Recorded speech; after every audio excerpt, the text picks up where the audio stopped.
Monica Harding.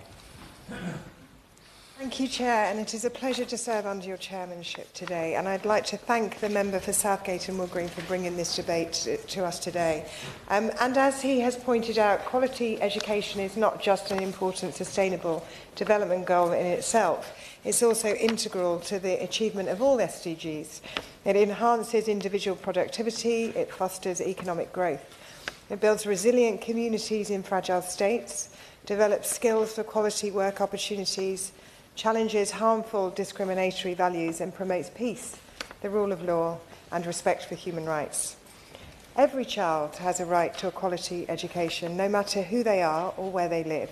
Yet there are over 250 million children who are out of school worldwide, with marginalised groups such as girls, children with disabilities and those from remote or conflict areas bearing the brunt of this exclusion.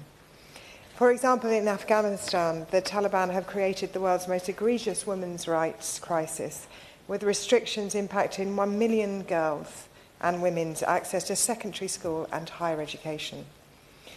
The provision of inclusive, equitable education is worryingly fragile, in far more states than I have time to mention in this very short time, like in Nigeria, which accounts for 20% of all out-of-school children in sub-Saharan Africa, and Pakistan, where at the existing rate it would take the country at least 50 years to enrol all girls in school. And in Gaza, a September UNRWA report suggests children and young people's education will be set back by 5 years, risking a lost generation of permanently traumatised Palestinian youth. With a ceasefire now in place, it is vital that the UK government scales up its spending for education in its humanitarian response, given satellite images verify over 90% of schools in Gaza have been damaged, with no universities still in place. As my honourable friend from Honiton and Sidmouth pointed out, the lack of education in conflict zones or post-conflict zones puts children at further risks. These are traumatised children. Our own experience here in the UK during the pandemic shows how a school fulfills so much more than an academic responsibility, but are the front line for a child's well-being and development.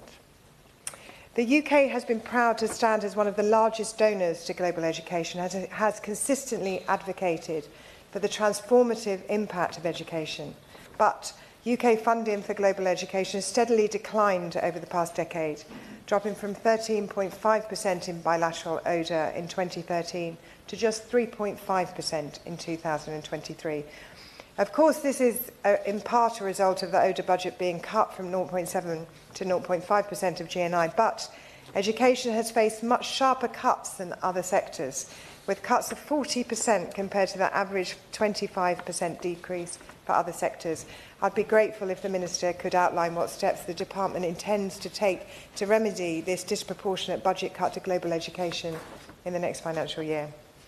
I note too that this government has commissioned 3 reviews into its international development policy, so I would be grateful to hear from the Minister when these outcomes of these reviews will be published and what commitments will be made on education for the upcoming financial year, including for girls' education. So in conclusion, as we commemorate the International Day of Education, let us be reminded that by investing in inclusive and equitable quality education, we're not only fulfilling a fundamental human right, but also paving the way for a more prosperous, just and sustainable future for us all.